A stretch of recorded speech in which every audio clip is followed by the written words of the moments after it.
In this episode of Unfinished, I'm delighted to be welcoming my guest, Hakim Benbadra. He is a former client of mine. He's become a friend. He's an extraordinary family business advisor and connector of people and opportunities across Africa. Hakim, thank you so much for joining me. Thank you, Claire. I'm very happy to be on Unfinished today. Fantastic. So I'd love to understand, first of all, something about your past, something about your distant past, even though you're still very young. What's the kind of thing that nobody would ever really guess about how you grew up? The kind of thing that doesn't typically make it into your polished bios or your dinner party stories. That's a very good question. I'll tell you something most people don't know about me.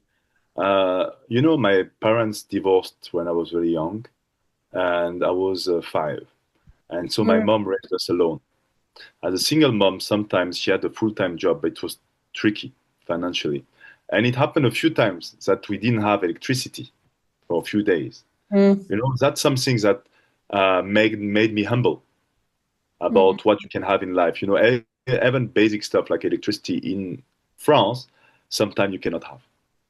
And no one, everyone can be touched by this. So it made me stronger, and I felt, from very young age, that you really need to study at school to be successful. I mean, but more importantly, to go get what you need, and to never experience such a situation again. So your mom and her strength inspired you to see, I guess, the highs and the lows in life and to be aspirational yourself while keeping that humility and empathy, I guess, which allows you to connect so easily with people these days. That's lovely. That's lovely. What was the best advice that you got when you were growing up, whether that's from your mother or from other people around you? And what equally was the worst advice? All right. Okay. I can give one or two advice, right? I don't have to give only one. Huh? Yep. All right, cool. One thing my father always told me is you have, I think all Arab father, North Africans, they will say that to the kid. He said, you have, he said, why are you not the first in school? I say, I don't know. He said, you have two hands, huh? You have 10 fingers. You have two legs. You have one head. Huh? This guy, does he have one more than you? No. Okay, you can be first. So just saying it like, to say it like that. I mean, what he told me is like, you're not different from others biologically. So if they can succeed, you can succeed. They don't have super power or something. Everything is within you. So be Mm. serious, study, and you can succeed. That's one thing, one advice I like. And the second advice I like to tell is more like something, I heard many times, especially growing up in France, is if you don't ask for something, you will not get it. Oh, that's my favorite.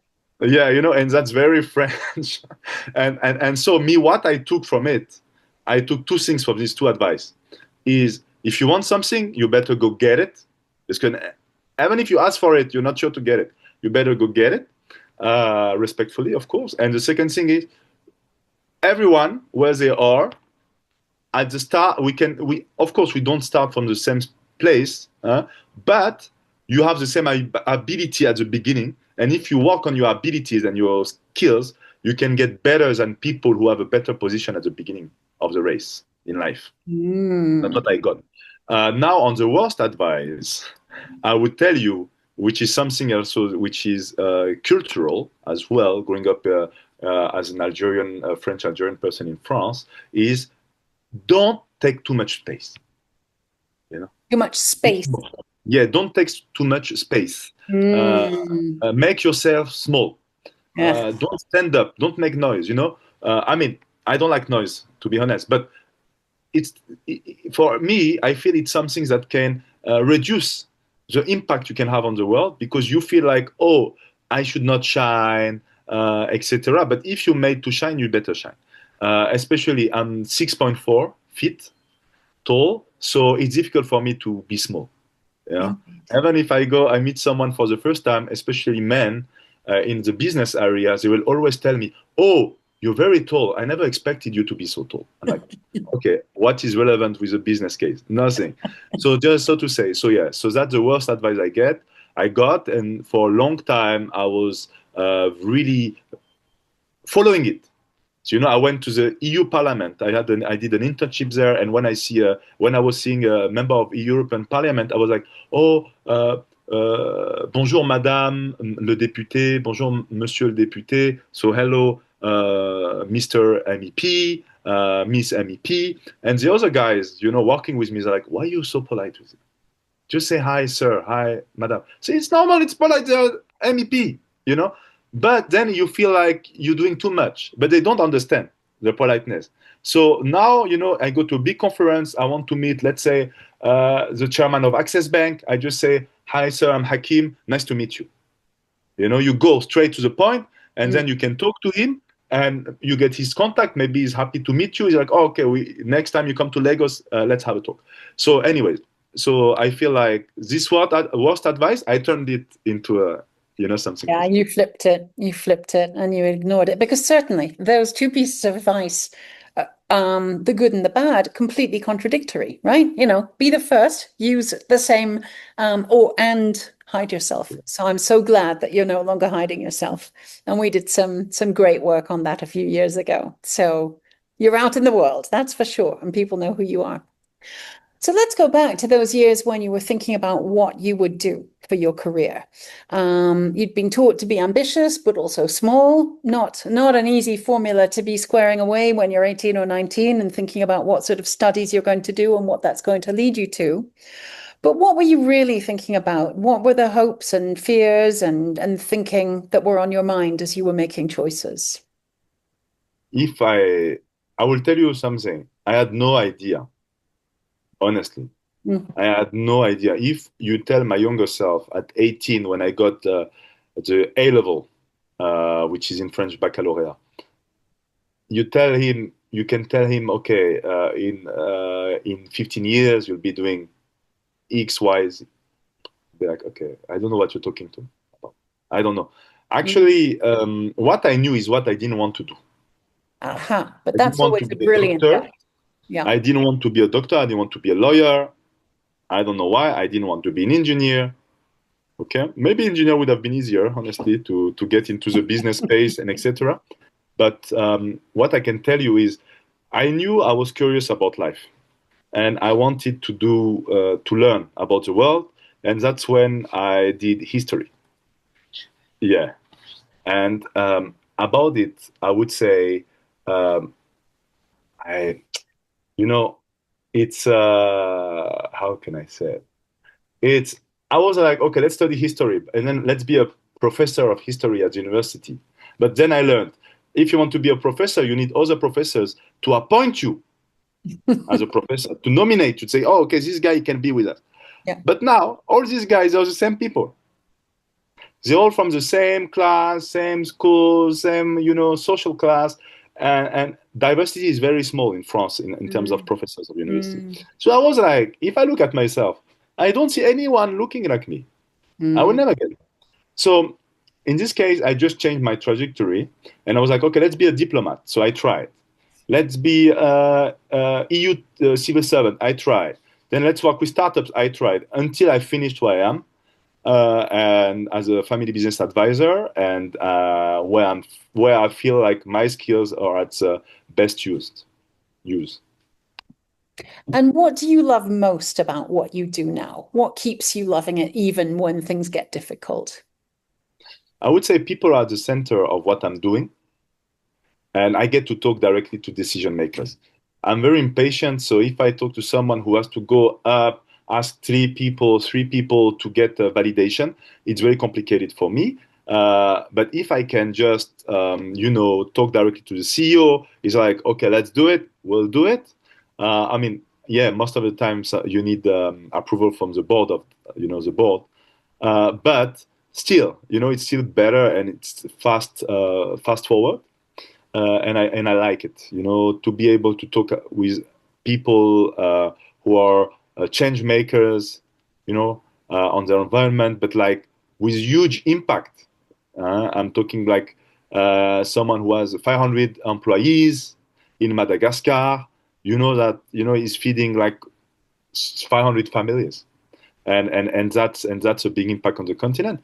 And yeah, so it's very what I like. And then you create friendship and relationships with them, and it's lovely to be able to talk about everything and to have access to people who are very high level.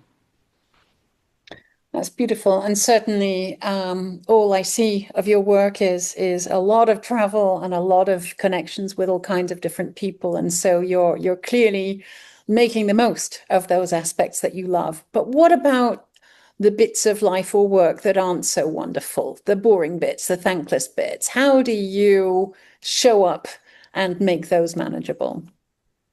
I would tell you, the less enjoyable is the admin part.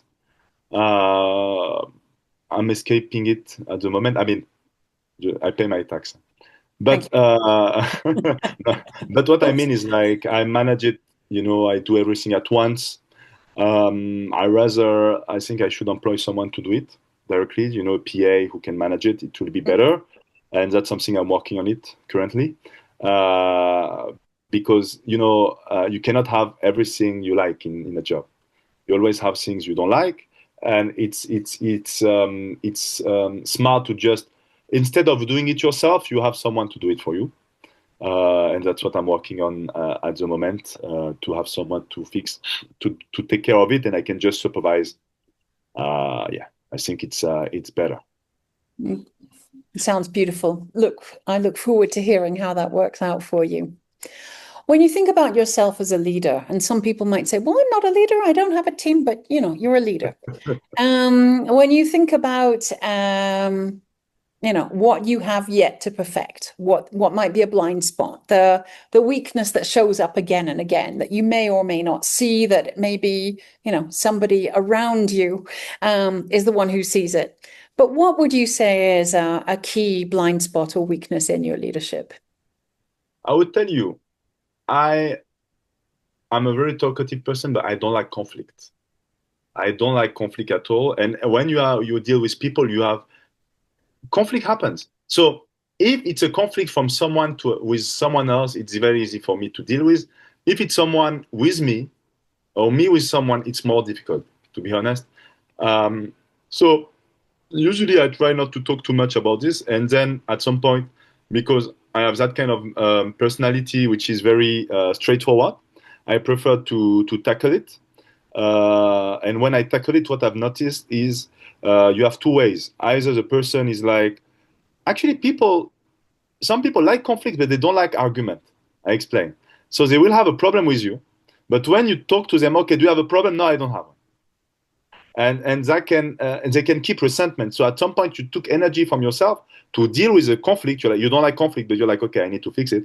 And then when they're like, oh no, it's good, all good, and when you have the conversation, everything is good. Some people they will keep some resentment towards you, and that's something I don't know how to do to take resentment out of the hurt. I mean, it's a lot of work, but Mm. and you cannot control what people have in the hurt and mind. But yeah, so I try now. When there is a conflict, I feeling I'm just going to talk. Okay, hi. Is there something I did wrong? Please let me know.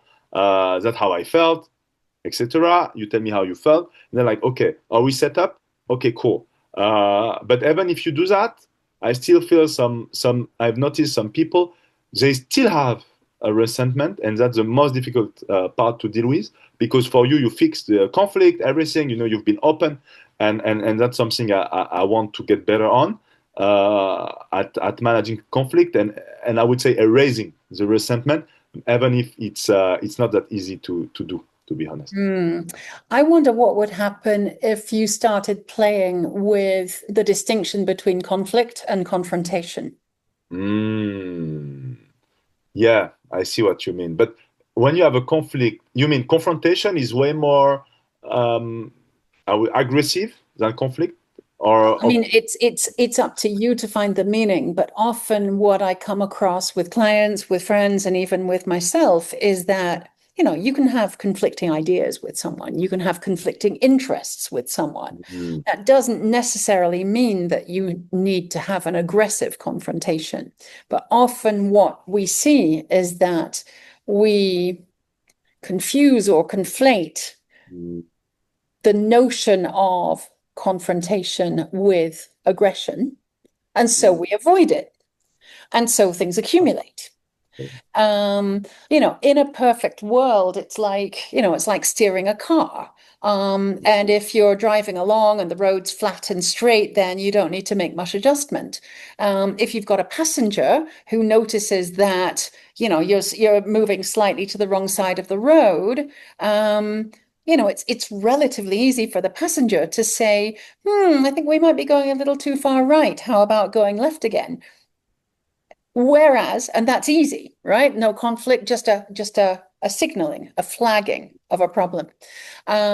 Whereas if your passenger leaves things too long, you're going to be off the road and then having a huge argument about whose fault it was and everything else. So sometimes Cool. it's that sensitivity to the opportunity simply to raise something Mm. in the right moment, in the right energy, before it's become a big deal. Mm. Which allows a lot of things not to simmer and bubble under, I All guess. right.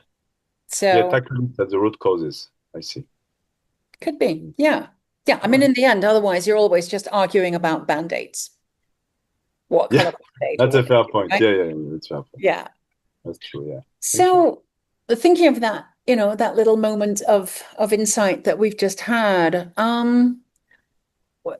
what can you remember of times when something's really finally clicked for you? You've seen a moment when the game's really changing for you, even if no one else noticed it. What's come up for you? All right. Um, all right. I have an example. I have an example I can give you. Mm-hmm. Um, you know, few people know, but I used to be a community organizer. I used to do A community what organizing. organizer? Sorry. Community organizer. Okay. So it means community organizing is a mean to organize people to take actions to protect their rights. And so I was working on a project of International Day for Equal Opportunities and finding like, oh, how we can make it recognized by the United Nations. So I was working on it. It was 2020, 2021. Working on it. That's the moment I did a break in my family business journey. And at this stage, I would tell you, I was talking to different diplomats and having ideas, finding strategies to how to do it, to have the big picture. And at some point, I was like, oh man, it will never happen. Why? Because it takes a lot to get something voted by the UNGA, UN General Assembly. All of the countries. You need a country to sponsor your initiative, to champion it, and it costs money. I mean, it costs like 1 to 2 million euros just to yeah, all the work. Anyways, I mean, the country is going to pay for it, but anyway. And at some point, I was like, oh, why we think we can go to UN and UN will recognize what we, our initiative. But actually, we need to do it locally. If in Nairobi they have an Nairobi Day of Equal Opportunities, in Paris, etc., now you can come up with something. We have 200 cities where it's happening. They will have to follow. Yeah. So that's when I have this. I was like, oh, go small, and then you can go, from local you go global.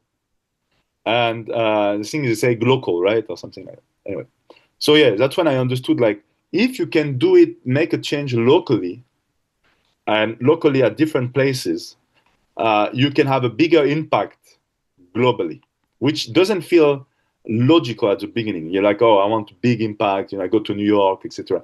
But actually, it's very smart. So finally, funny enough, one of the French department, I mean province, which is Val-de-Marne, small one, Mm-hmm. recognized the International Day of Equal Opportunity on the 5th of December, 2021.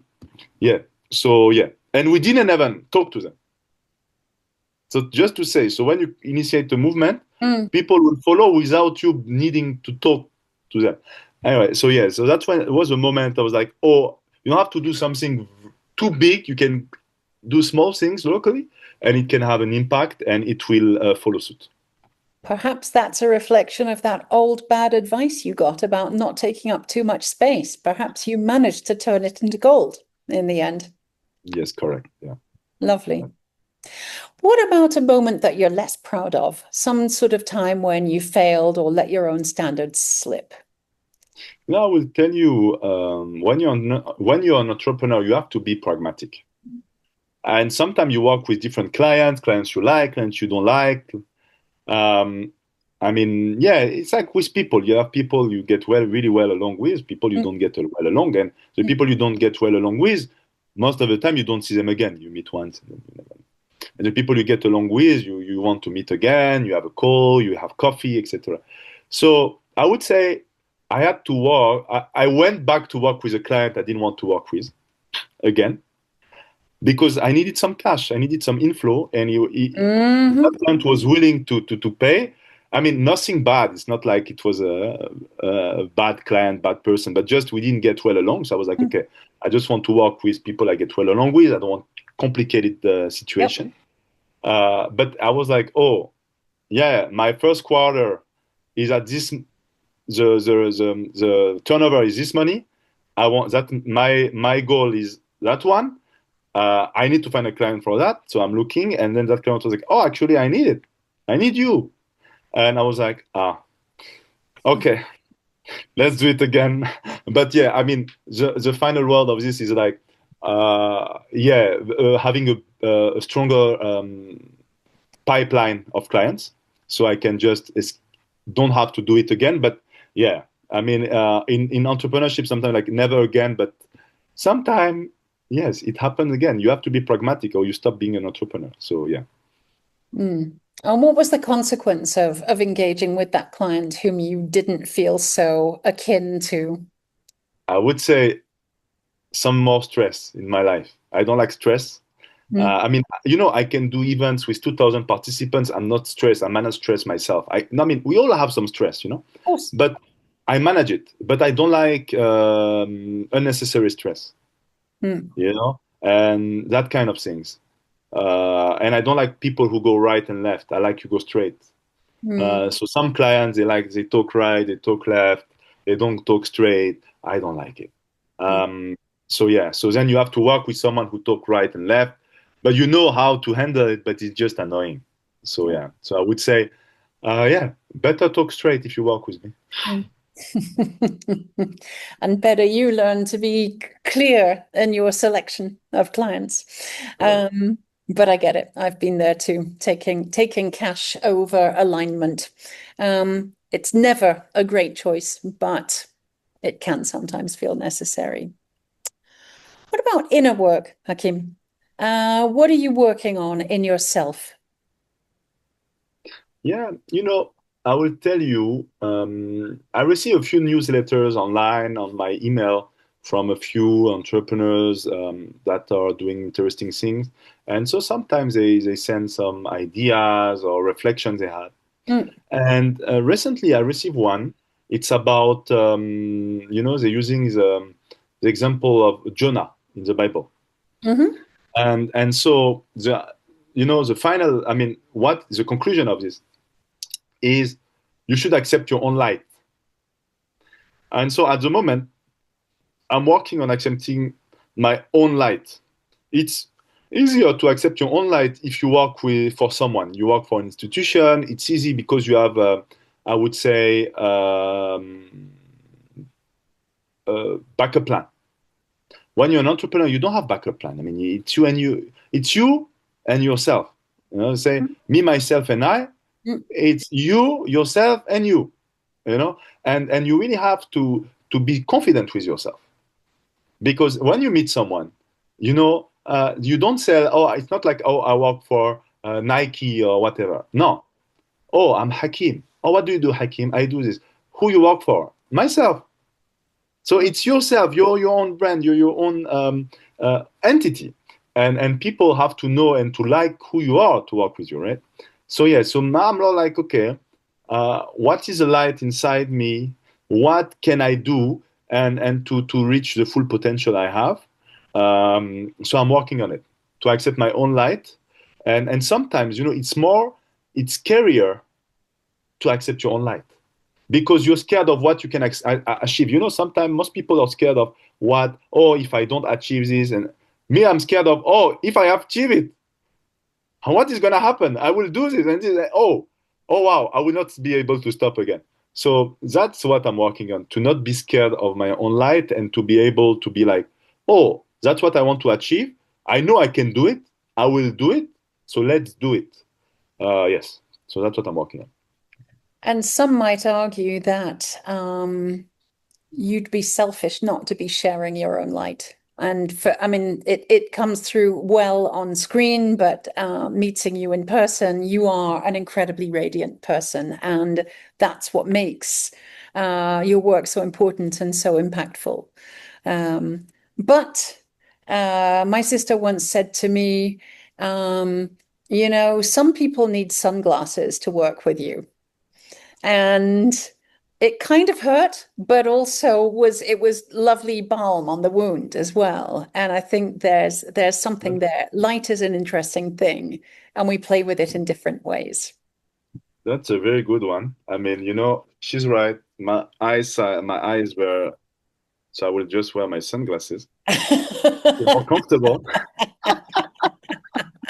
I was Take like, them off. oh, We want I to don't know see your why am lovely I, eyes.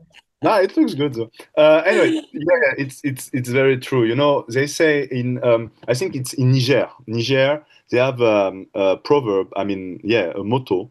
Hmm. I mean, local words. They say, the hand cannot hide the sun.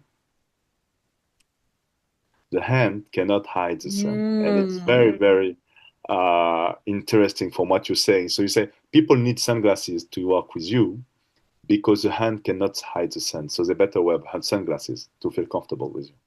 That's a beautiful connection to be making. What would be exciting and what would be scary about the possibility of you sharing every single crystal of light that you have? To go beyond the one person business, because one person business is comfortable. You just take care of yourself.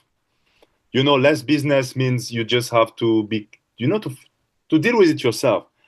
If you have people working with you and the less business means you still need to pay people. Yeah, so I would say, and when you start, it doesn't stop. So I would say yeah, that's that part, to go beyond the one person business. The Mm. moment I'm in a one person business, and even if you have a PA, I won't say it counts. A PA is important, but a PA is an extension of you, so it's still okay. But when you have to hire a COO, hire people in different locations, open offices, you want a presence in Nairobi, you want a footprint in Johannesburg, in Lagos, so it means a lot of paperwork to deal with and at least 1 to 2, 3 people there, to take care of the office, etc. So yeah, so that's a bit scary, but I mean, if everything goes right, I'll have to go there, and actually, it's exciting then to feel like, oh, you have an impact, you empower local talents. It's important to say it, hiring local talents, African talents in Africa. It means empowering them, and it is important. So at some point, just being like, yeah, I would say being an adult entrepreneur. If you work for yourself, you're still an Oh, entrepreneur. beautiful. Now I'm Being kidding, an but adult. no, but I'm serious. When you're an entrepreneur, you work for yourself. It's Yeah. cool. But when you're a really adult entrepreneur, like you have a family entrepreneur, I would say, like, There's a cascade of wealth. yeah, We have your clients employees here are in part of your Africa. family. Yeah. Correct. Yeah, and And that's I have what family clients business who, like. who have worries sometimes, not every month, I'm pleased to say, but even some of the big family companies that I work with genuinely still struggle now and then with making payroll. You know, they may be turning over millions and millions, but that doesn't always mean that the money's in the right place at the right time. And it gets awfully personal at that stage. That's for sure. Correct. That's for sure. Definitely. What's your favorite way to begin a meaningful conversation? What's the thing that you find gets people opening up? Yeah, that's a fair point. I mean, I meet a lot of people. I think I connect with over 600 people a year or more. Personally, face to face. I'm not talking about Zoom. Yeah, yeah. And no, 600, maybe this year I'm already at 600, actually. It's half a year. But what I would say is I tried everything. I mean, I say, hi, how are you? What's your name? Blah, blah, blah. I've noticed people connect easier if you just give an information about yourself. So and the basic is better. You know, less is more, huh? So just, hi, I'm Hakim. Nice to meet you. Hi, I'm Hakim. How are you? What's your name? Finish. I don't go further. Now, if you talk to, let's say, a VIP or else, you need to have a better introduction, but still do the hi, I'm Hakim, and then add a sentence. Oh, I've been following what you're doing, blah, blah, blah.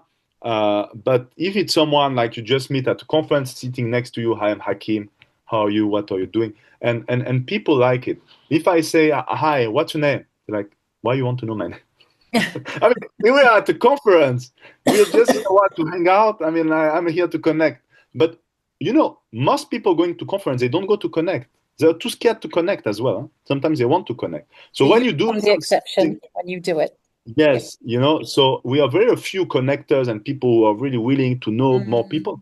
And so when you say, what's your name? They're very like reluctant, like, who are you?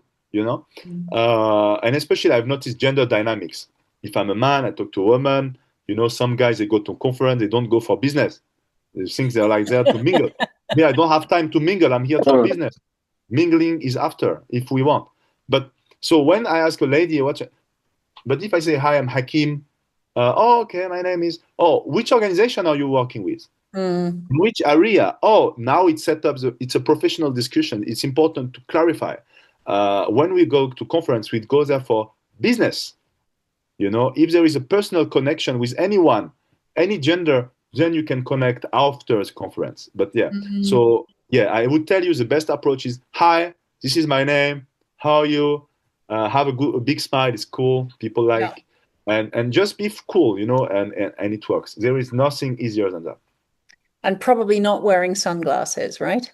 Yeah. So then we go back to come back. Oh, you know, come back. You know, if I were, you have some singers they wear this, huh? Sunglasses all the time. I know, but they connect in a different way. Yeah, that's a fair point. Anyways, yeah. So, okay. So simple and curious is what you're really saying. Yeah. What about books? Inspiration. Is there a particular book that you love to go back to because it taught you something that you genuinely use in life? Look, there are a few books I like. Actually, I'm the kind of guy who never goes back to a book. Okay. So when I go to a country, normally I never go back. I go back if I have something there, someone to meet, a friend, or etc. If not, you know, most countries, because I'm like, oh, the number of books is, I cannot even tell you the number of books. I don't know, and I would not ask any AI. But it's huge, and I've read maybe, huh? At least more than 300 books. This for sure. For sure, and I have them physically in my house. I'm more into like, let's read more books, new books. Yeah, but more one book shiny that objects. Correct, but one book which I really like, and I always remember until now, and because some friends make a comparison with me. I mean, you speak French as well, so you will get it. I'll say it in English, but I mean, you understand the book. It's called Léon the African. So it's Léon l'Africain. It's a book from Amin Malouf. Amin Malouf is a very good Lebanese writer who is now also French and is an amazing writer. And Léon the African is a story about actually a North African man who, anyway, long story short, he was adopted by the Pope, etc. And what I like about this book is the capacity of adaptation that you need Mhm. in life. It's telling how to survive with adaptation, with being a chameleon, true to your values, important, but you can succeed being true to your values through adaptation and relationships you're building. Yeah, so I really like it. I mean, I never read it again. I read it. A friend of mine asked me to gave it to me and said, "Can you read it, man, and give me a summary?" I was in high school. I was like, "Man, you cannot read it yourself." He said, You like to read, so you read it for me. You give me the summary. I give it to my teacher." Anyway, no one knows this. So I was like, "All right, cool. I'm gonna do it." I like to read, so I mean, I'm thankful to that friend of mine. I mean, former friend of mine, when I was 17, who gave me this book, because thanks to him, I read something I never heard of it. And funny enough, a few of my friends call me Léon l'Africain. They connect me with Léon and Léon Yeah, because of my profile, etc. And yeah, anyway, so that's funny. But I would say this book, and if you have never read it, I'm talking about people who are listening to the podcast, to Unfinished. Yeah, I would advise. It's a really beautiful. It's a beautiful book, and it's a good book to read on the way. beautiful. Thank you. Who most inspires you, living or dead? And what is it that they model or exemplify that you would like to find more of in yourself? To be honest, I never ever thought of it. Like, I feel like I'm doing my own party. It's my own game. Hmm. So I cannot tell you I don't want to be like anyone. I want to be like myself. And that's already a lot of work. But if I have to say someone like this, someone I met, someone I know, and who is doing interesting things on the continent, and I appreciate, and what he's doing with his team. I see him building his teams, his core team. I feel it's Hasnain Hiriji in Madagascar. He's the CEO of Action Group. He's a very humble man, very accessible. Even if his company is doing more, is doing a few billion USD turnover, and I really like it. I feel I would like to still be accessible. And what I like as well, outside of the values is embodying, is the fact that he's very good at getting the best talent to surround him. So Okay. I That's a feel like big achievement in the Madagascar big across achievement. such a huge talent desert. Recently I was in Abidjan and I met his chief of staff. I was like, "Oh, how are you?" I know her. And I was like, "Oh, you work with Asnay now?" "Yeah, yeah." And I was like, "Oh, this is very good because this lady, she's top notch and Mm, she's a chief of staff." So he's able to get talents to work with him and to get him on board. And I feel like, and I was like, "Oh," and after I was looking at all the people working with him, head of different subsidiaries, and I was like, he's doing like Real Madrid, in 2004 and 5, with the Galactics. But you can do it in business. That's exciting, you yeah. know. And yeah, so I feel like, yeah, if I have to say one name, it's his name. His name is Mm. yeah, he's a good man. The talent magnets attract you, Yeah. and that's why you will be just fine when you start having a team. I know it. What's your guilty pleasure, and why do you actually not feel guilty about it at all? Okay. The uncensored one. No, I'm kidding. No, Well, I most mean, you choose the level. There is no. a question when Yeah, you yeah. No, publish a I'm when, just teasing you. go on. No, I'm teasing you. No, more seriously, I I like dark chocolate. The Oh, 70% that one. is such a cop out. That's what everybody says. Dark chocolate, Really? like it's Everybody says naughty, that? but not so naughty. Yeah. Oh, everybody. So, I can tell I'm old now. No, yeah, I really like dark chocolate, but okay, to be honest, it's not a guilty pleasure. Honestly, it's all my friends know about it. When I go to any African country, I like to go to a maki, a local place where we can have local foods, Mm, grilled fish. mm, I don't like fancy place. My friends, they know they're not going to take me to the very fancy restaurants. It's not my thing. I yeah. can do it, you know, but I feel it's way more valuable if you can do the contrary. If you Completely. can go to this We're very going local for place. nyama choma when you come here next. Yes, so yeah, so I really, yeah, I would say that's what I love about Africa, the ability Mm, to go to really, local joint and talk with local people. They might have a beer, you have some coke, and you discuss, and yeah, and people are just open to talk with you, and sometimes they look at you like, what you're doing here, you. Like, I'm here. But when they see you, sometimes they don't even notice you because like it's like if he's here, he knows the place. Anyway, so yeah, I would say that's something I really like, and yeah, it's my pleasure when I go to Africa to yeah. anywhere in the continent to just go to a local Sounds joint like a and pleasure with a big upside. Um, correct. that's for sure. So when you think of yourself and how you're constantly working on yourself and your business and everything else, what would you say is the part of you that is still unfinished? And what makes you proud of that still? I would tell you, Claire, I'm a very curious person.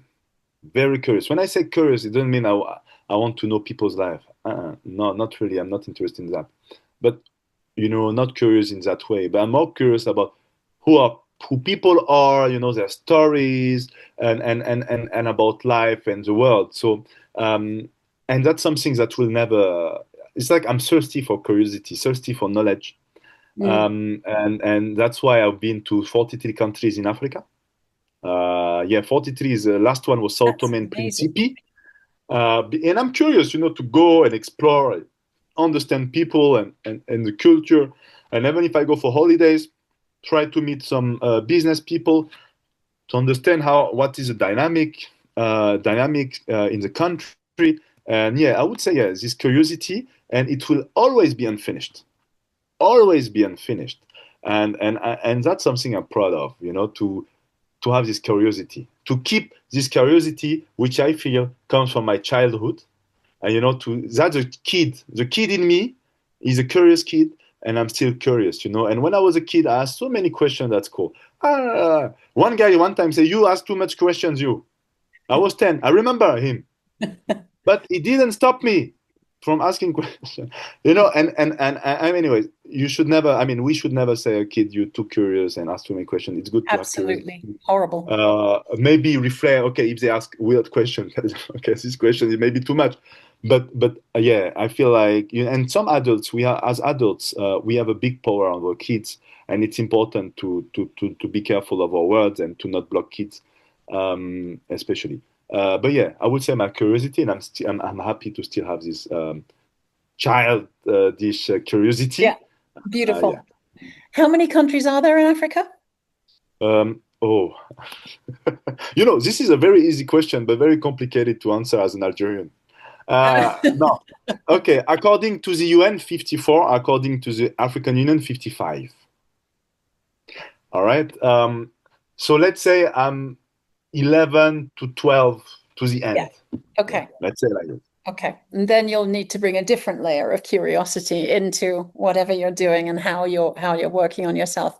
But Hakim, this has been a beautiful discovery, lovely to explore your ways of thinking and being. And I'm very grateful to you for having spent the time with me. Thank you so much for joining me. Thank you, Claire. You're an amazing host, and you made the conversation flow. I hope the auditors will enjoy the conversation as much as we enjoyed having this conversation. Indeed. Thank you.